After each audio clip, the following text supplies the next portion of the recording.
rekaman tuh sebetulnya kali pertama Paul yang dulunya pemain bola itu dia di studio itu pertama kali rekaman ini sebenarnya. Mas Andi itu kan ngeliatin tuh melototin ya di ruangan studio. Gimana sih Mas, boleh ke kamera? Gimana sih kalau lagi nge-direct lagi itu melototin gimana ya? Aduh. Ternyata penyanyi Christian Bautista nonton.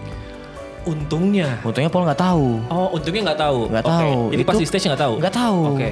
Kalau Paul tahu itu tambah pressure lagi kan. Dipototin Andi Rianto plus dipototin Christian Bautista makanya dari Filipina tuh ke Jakarta tuh. Terus akhirnya?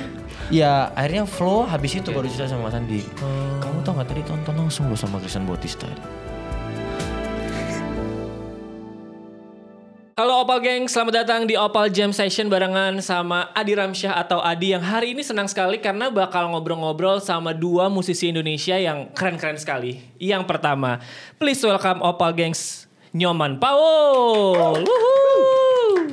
Apa kabar Paul? Baik, sehat. Wah serius sekali kita ya. Iya, sehat sentosa. Sehat sentosa ya.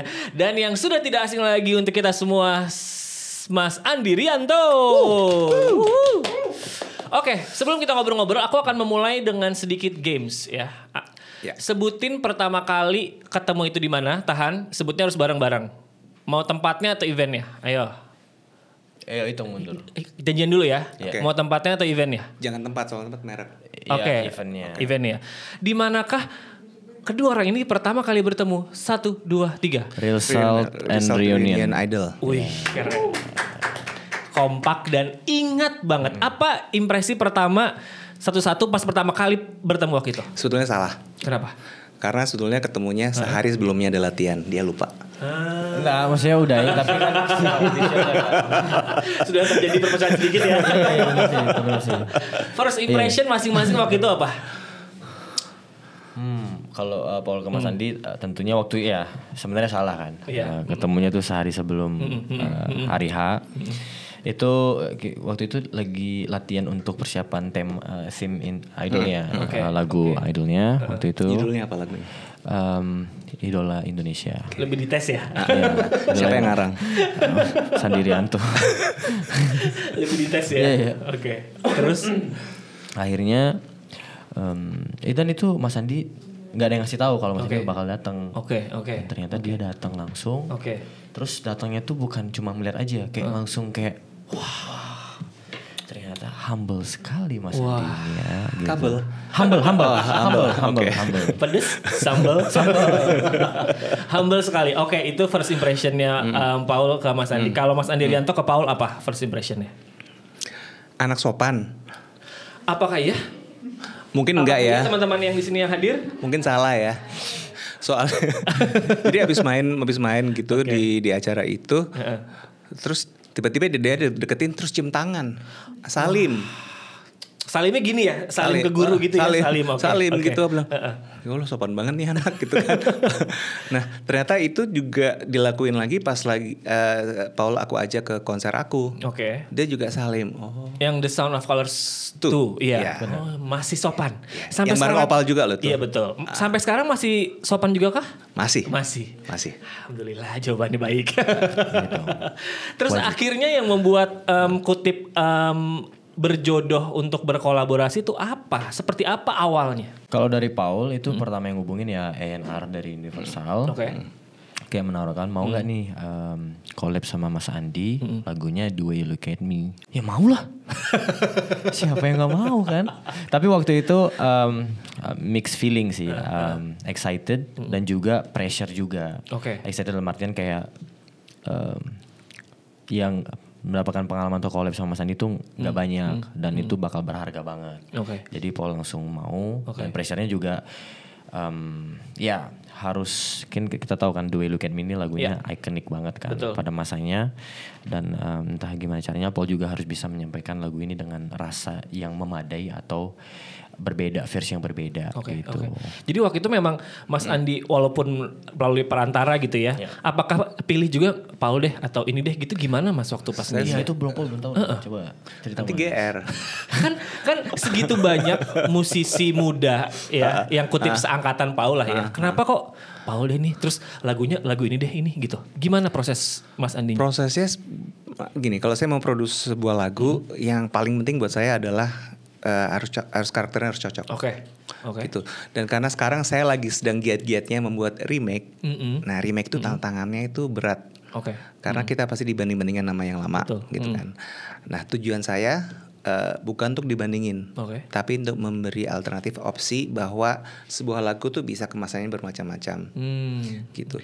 Dan setiap saya membuat remake, saya selalu bilang ke penyanyinya, make it your own, gitu. Dan di sini kita waktu rekaman tuh sebetulnya kali pertama Paul yang dulunya pemain bola itu dia di studio itu pertama kali rekaman ini sebenarnya.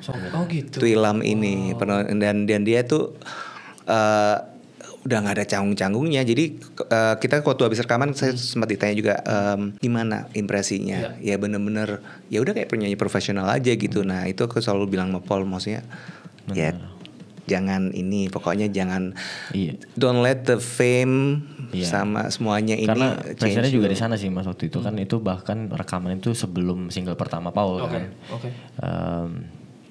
Langsung ke studio, ya pasang headset dan berada di ruangan, terus dilihat langsung sama Mas Andi, kayak ya itu bisa keluar gak nih suara gak nih, improve-nya yang tadi dipikirin keluar gak nih gitu ya, gitu sebenarnya. Tapi ternyata ya kalau Paul percaya sih kalau nyanyi dengan rasa, dengan percaya diri juga, kayak apa improve semua flow-nya tuh ngalir lancar. Gitu sih. Tadi Paul bilang sempat ada pressure-nya lebih ke Mas Andinya, pressure ke mungkin lagunya yang udah gede, pressure ke orang, pressure lebih kemana? Kalau lagu gede malah Paul ngeliat positifnya. Itu sebagai satu tools yang bisa nge-guide untuk lebih ke general publiknya. Kalau yang pressure-nya itu yang kemarin waktu di studio. Iya itu pertama kali masuk ruang studio dan itu ya dilihat langsung sama Mas Andi tuh kayak rasanya gini rasanya kalau rekaman tuh diliatin orang, dipelototin sama orang-orang yang udah pengalaman musik. Nggak dipelototin loh, lebay deh Paul. Saya gini doang kan, gini tapi kayak gini. Tapi aku mau cerita ya. Jadi hebatnya Paul ini jadi gini, aku tuh siapin lagu ini, biasanya aku udah tahu range-nya penyanyi gitu. Aku jadi siapin di beberapa key gitu ya.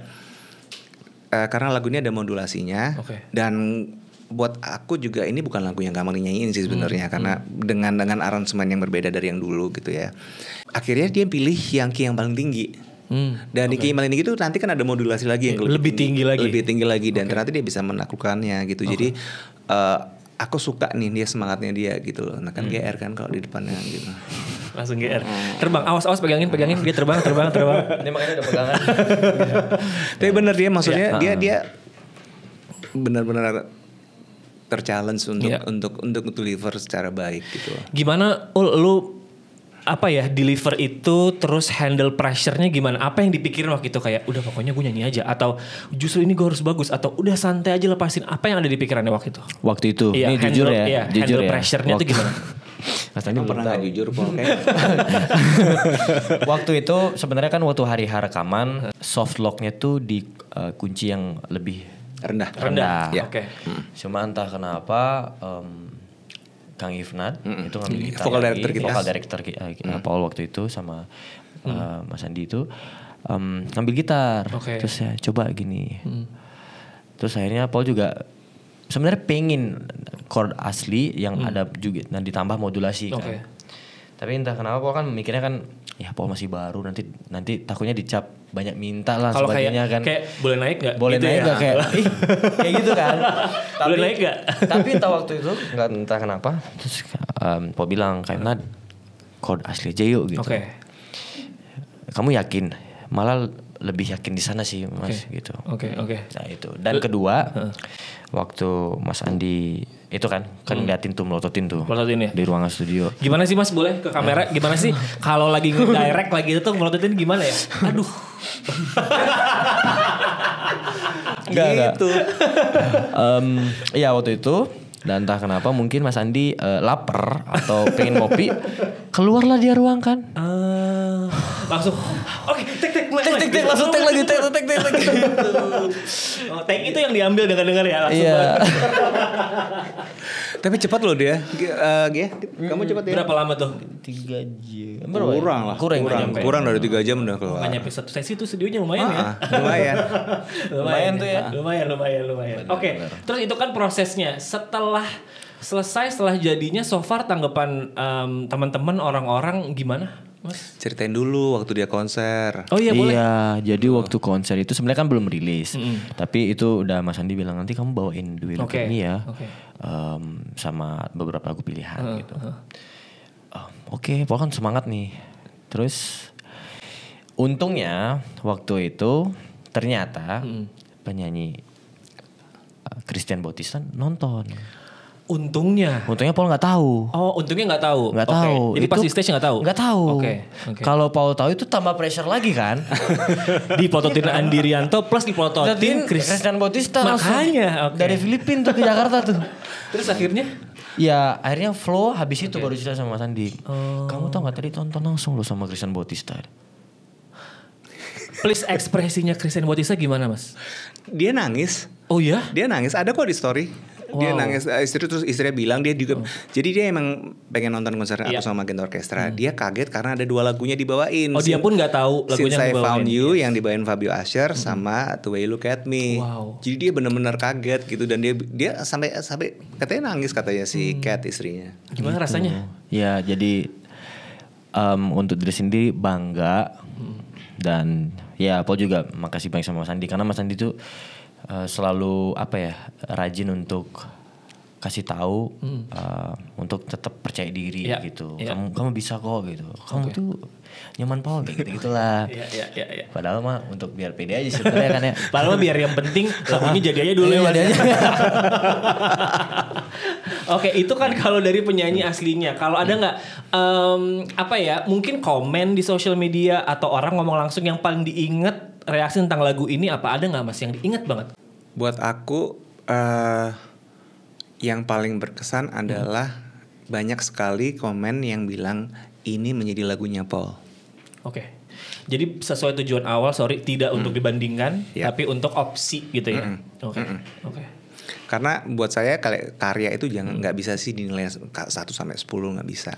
Semua orang juga pasti punya penilaian sendiri. Tapi kita yang penting semangatnya adalah kasih yang terbaik. Bukan klise ya, emang bener. Gitu. Dan kalau kita kasih yang terbaik, kita kasih yang dari hati, pasti sampai. Dan saking memang banyak sekali yang suka dan menyebut lagu ini enak dan memang jadi lagunya Paul banget. Banyak banget yang pengen mengapresiasi dan memberikan terima kasih. Contohnya pada hari ini pun boleh diundang ke dalam studio Opal. Ada teman-teman yang mau memberikan apresiasi untuk Paul dan juga Mas Andi Rianto. Silakan masuk. Oh ada? Iya, surprise dong. Kaget dong. Wow. Kaget gak kira-kira? Silakan, ada teman-teman yang memang sudah suka sekali dengan lagunya. Halo, boleh di sini samping aku, boleh dengan siapa namanya? Safitri dan Halo Safitri. Deva. Halo Deva. Singkat aja, gimana setelah dengerin lagunya Paul sama Mas Andi Rianto yang The Way You Look At Me, apa kesan dan pesannya? Salting banget sih. Oh, salting. Terus berasa kayak yang gak punya pacar tuh berasa dicintain. Dicintain sama Paul gitu. Kalau punya pacar berasa apa? Kayak double dicintain. Oh, double. Kalau kamu apa? Kalau aku lebih ke ada harapan lagi sih, kalau misalnya nanti tuh akan ada cinta setulus ini. Silakan diberikan bunga tanda sayangnya sama Paul dan juga Mas Andi Rianto, boleh diterima, silakan. Terima kasih banyak. Silakan kembali menonton di luar. Terima kasih ya. Ini asli ya? Wangi ya? Asli dong. Wangi ya. Oke. Apa sih kalau ini kan adalah 2 generasi yang berbeda nih ya, Opal Gang. Satu yang memang sudah lebih lama di industri, satu lagi yang kutip anak baru, ya nggak? Tapi sama-sama punya pendengar, punya fans, punya supporter tuh yang sama-sama besar gitu artinya. Apa artinya supporter bagi seorang Paul dan juga Mas Andi Rianto? Ekosistem.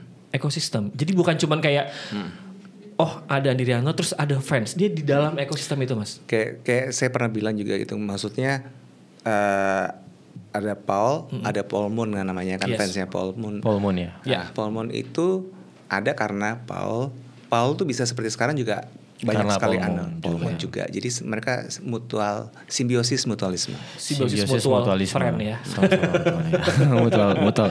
Itu di Facebook kayaknya. Di Facebook ya. Kalau Paul ngelihat teman-teman yang sudah hadir, mungkin ada yang nggak hadir juga nonton gitu. Apa ya? Apa sih rasanya, artinya atau nganggapnya tuh kayak gimana gitu si teman-teman fans ini? Mungkin Paul nggak pernah ngomong sama Paul semuanya, paling selalu bilang terima kasih. Tapi ada salah satu sih, tapi Paul juga mumpung sekarang mungkin ada momentumnya. Kalau bagi Paul Moon itu nafas untuk Paul tetap menjalankan hidup. Itu sih. Jadi katanya oksigen.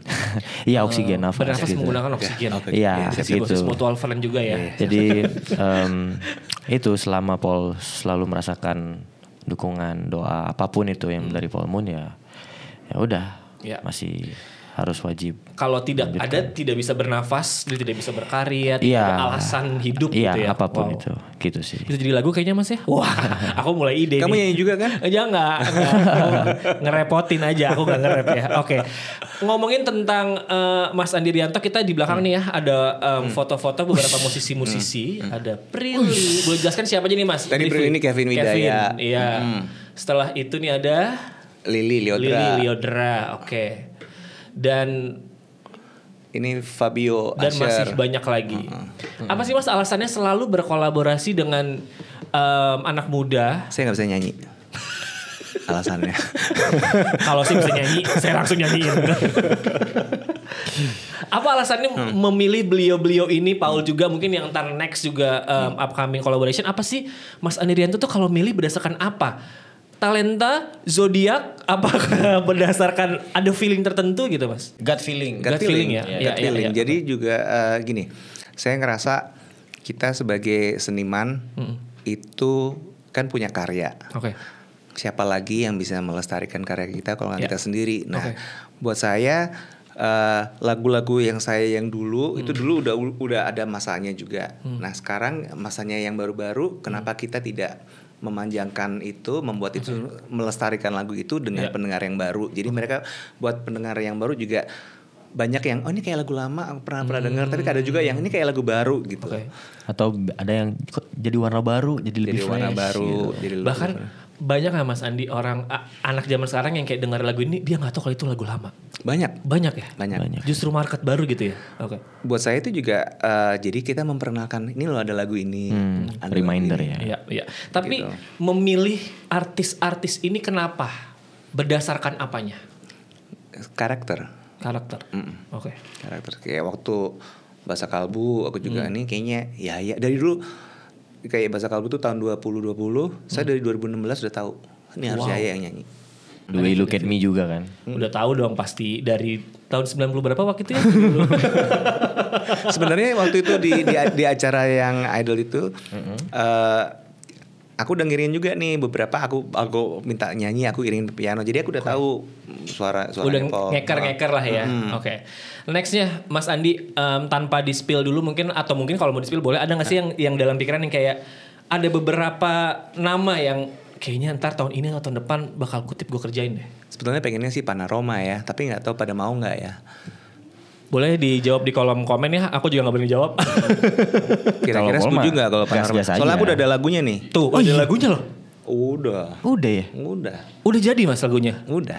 Emang iya? Ada Paulnya? Namanya Panorama. Oh iya benar ya. Oke, amin. Kita doakan bersama, semoga mau ya. Semoga mau. Oke. Hampir terakhir untuk teman-teman yang belum mendengarkan The Way You Look At Me, kenapa harus dengar? Satu, karena mungkin ini memberikan rasa nostalgic. Oke. Untuk yang pernah mendengarkan. Iya. Kedua, mungkin ini menjadi warna yang lebih baru. Kalau bilang Mas ya? Lebih Gen Z kalau kata orang. Warna baru. Lebih kayak back sound di TikTok gitu ya. Back sound di konten.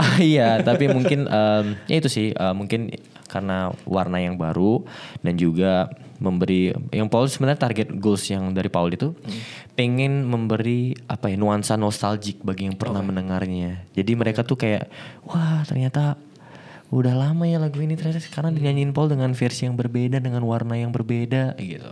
Oke. Nostalgic, Mas Andi, samakah setelah orang denger pengen orang ngerasain apa lagu ini? 3 kata. Boleh. Oh, silakan. Jatuh cinta lagi. Wah. Selesai. Jadi merasakan hal itu kembali, jatuh cinta lagi. Seperti tadi yang teman-teman juga bilang ya, ternyata nyampe ke teman-teman yang udah mendengarkan memang yang nggak punya pacar pun jadi merasa dicintai gitu. Wih, oke, baik. Ada lagi yang mau disampaikan mungkin yang untuk yang sudah dengar, yang sudah komen, yang udah repost, sudah masukin story, sudah jadiin backsound, mau bilang apa untuk yang sudah dengar dan mengapresiasi? Terima kasih apresiasinya, dengerin terus, stream terus. The Way You Look At Me. Terima kasih banyak udah dengerin terus The Way You Look At Me. Semoga kalian bisa mendengarkan ini di hari-hari kalian. Bahkan ada tuh Mas cerita tuh. Mas pakai Facebook nggak? Ada. Masih ada ya? Masih ada. Pokoknya juga pakai kan. Jadi kemarin tuh ada teman yang ngirim. Terus ada seorang dari dia yang Paul bikin bangga tuh di kota kelahiran Paul tuh orang-orang yang nikahan pakai lagu backgroundnya The Way You Look At Me. Wow. Gitu sih sebenarnya. Itu. Cocok banget ya. Cocok banget lagi. Dan kedengeran lagi. Oh iya. Boleh disebut gak? Boleh dong. Dia denger lagi. Tapi gak apa-apa. Gak apa-apa. Jadi di Facebook itu